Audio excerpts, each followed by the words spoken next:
सासू माँ, धोखा करते शर्म नहीं आई? पूरे घर का एक एक कोना रंग बिरंगी लाइटों से चमकना चाहिए। सीढ़ियों से सीधा बहू के कमरे तक फूलों की चादर बिछ जानी चाहिए। और हाँ, मंदिर में शिवनगरी से मंगाया हुआ इत्र भी रखा है। पानी में डालकर पूरे घर में उसका छिड़काव करवा देना। मैंने ढोल नगाड़े वालों को भी बोल दिया है। जैसे ही बहू बेटे गाड़ी से उतरे, ढोल की आवाज हर घर तक पहुंचनी चाहिए। आखिर सबको पता चलना चाहिए कुमुद अपने बेटे को ब्याह के ला रही है। अरे भाभी, जरा सांस तो लो, ऐसा भी क्या दिखावा करना। आप तो जानती ही हैं, आजकल कहाँ ही किसी को दूसरों की खुशियां बर्दाश्त होती हैं। और फिर अपना सूरज तो वैसे ही सूर्य के समान चारों तरफ शहर में प्रकाश फैला रहा है। पहले ही सभी की काली निगाहों का अंधेरा उस पर डला है। आप ये सब कर क्यों बेटे की बस्ती बसने से पहले उजाड़ने लगी हैं? कुमुद जी की देवरानी ने उन्हें टोक दिया। मनोरमा, तुमसे कितनी बार कहा है, जब हमने कभी किसी का बुरा नहीं किया तो हमारा कोई कुछ नहीं बिगाड़ सकता। और इसका उदाहरण तुम 1 साल पहले खुद अपनी आंखों से देख चुकी हो। मुझे अपने ईश्वर पर पूर्ण विश्वास है। मैंने अपने परिवार और उसमें रहने वाले हर सदस्य की डोर अब उनके हाथों में थमा दी है। चलो, तुम अब बस बहू को लेने की तैयारी करो। कुमुद जी ने हाथ जोड़ मंदिर की तरफ इशारा किया और फिर से घर में काम करने वाले लोगों से बातचीत करने में व्यस्त हो गई। जीजी भी ना हर किसी को अपने जैसा समझती है, पर उन्हें कौन समझाए, दुनिया वैसी नहीं है। भगवान इस बार जीजी के ऊपर फिर से अपनी कृपा बनाए रखना। उन्होंने सिर्फ अपने जीवन में संघर्ष ही देखा है। अब जब उनके हिस्से में खुशियां आई हैं, वो वापस मत छीनना, ऐसा ही होगा। मनोरमा जी, भाभी माँ और हमारे परिवार का अब कोई कुछ नहीं बिगाड़ सकता। अब आप चलिए, सूरज और हमारी दोनों बेटियां बहू को लेकर वहां से निकल चुके हैं, किसी भी वक्त पहुंचते होंगे। तुम उनके स्वागत की तैयारी कराने में भाभी की मदद करो। जी आप सही कहते हैं, आप चलिए, मैं आती हूँ। थोड़ी देर में पूरे घर में खुशियों की लहर दौड़ गई थी। सूरज और नई बहू घर में प्रवेश कर रहे थे। बहू के स्वागत में कहीं कोई कमी नहीं रखी गई थी। जिसे देखो वो दौड़ दौड़ कर काम में लगा था। कुमुद जी तो बहू की बलैया लेते नहीं थक रही थी। रोली से भीगी परात में उसके पैरों के कदम डुबोकर छोटे छोटे कागज में उसके पहले कदमों को सजो कर रखा जा रहा था। दोनों के वैवाहिक जीवन के लिए हर कोई उन्हें आशीर्वाद दे रहा था। नई बहू को उसके कमरे में पहुंचाया गया। सब लोग बहुत खुश थे कि अचानक से नई बहू के कमरे में से चिल्लाने की आवाजें आनी शुरू हो गईं। थोड़ी देर पहले घर में फैली खुशियां गम में पसर गई थीं। कुमुद जी को कुछ समझ नहीं आता, अचानक से ये सब क्या हो गया। वह बदहवास ही ऊपर कमरे में भागी चली जाती है।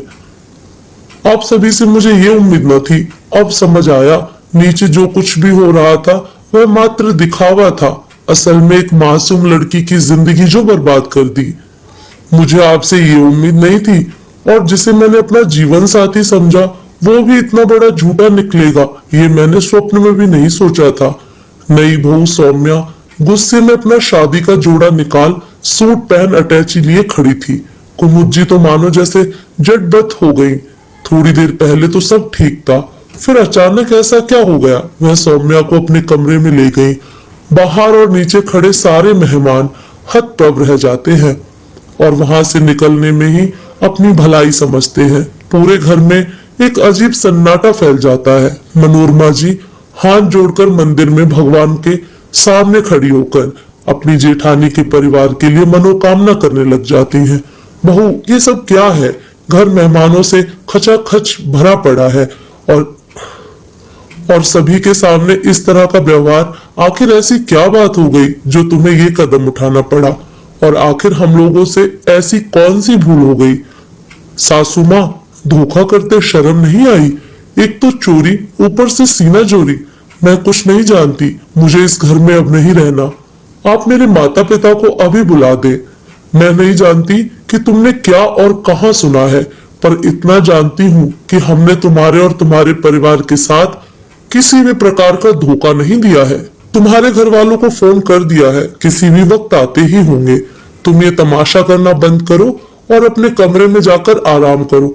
बड़े ही शांत और सौम्य स्वभाव से कुमुद जी ने अपनी बात कही और वहां से नीचे चली आई। मैंने आपसे कहा था कि जीजी ज्यादा कुछ मत करिए, नजर लगते देर नहीं लगती।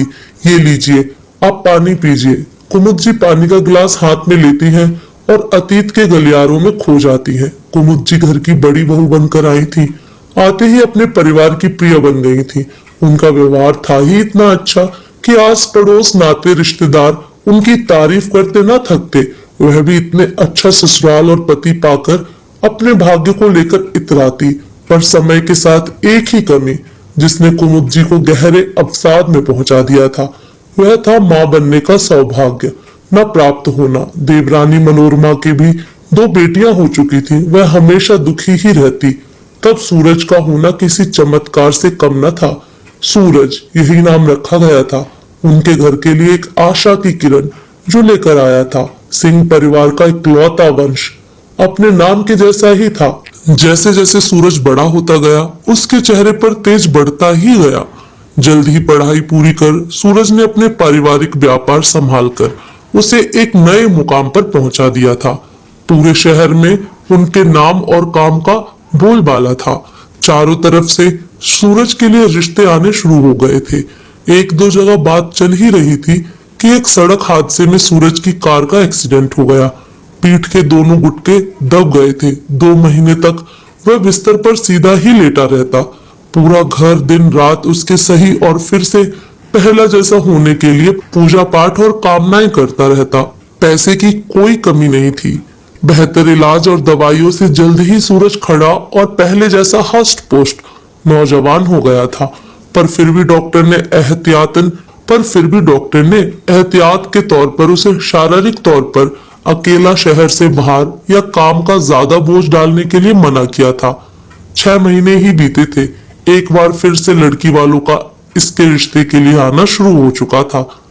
कुमुद जी अभी इस सब के लिए तैयार नहीं थी, पर लड़की वाले इस कदर पीछे पड़ चुके थे कि वह सौम्या के पिता को मना नहीं कर पाई।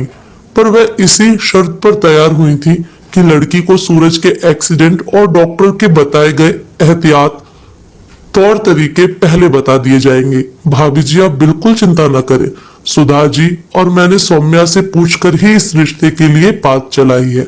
आप बस रिश्ता पक्का करने की तारीख निकलवाएं। सुधाकर जी ने मिठाई के डिब्बे रख सभी के सामने हाथ जोड़े थे और सभी बड़ों के समक्ष रिश्ता पक्का हो गया था। जब दोनों परिवार के बीच में हर तरह से बात साफ थी, फिर भी सौम्या ने इस प्रकार क्यों शोर मचा रखा था? क्या इसके पीछे और कोई राज था? क्या सूरज के घर वालों ने कोई बड़ी बात सौम्या के घर वालों से छुपा रखी थी? जानने के लिए अगले भाग का इंतजार करें।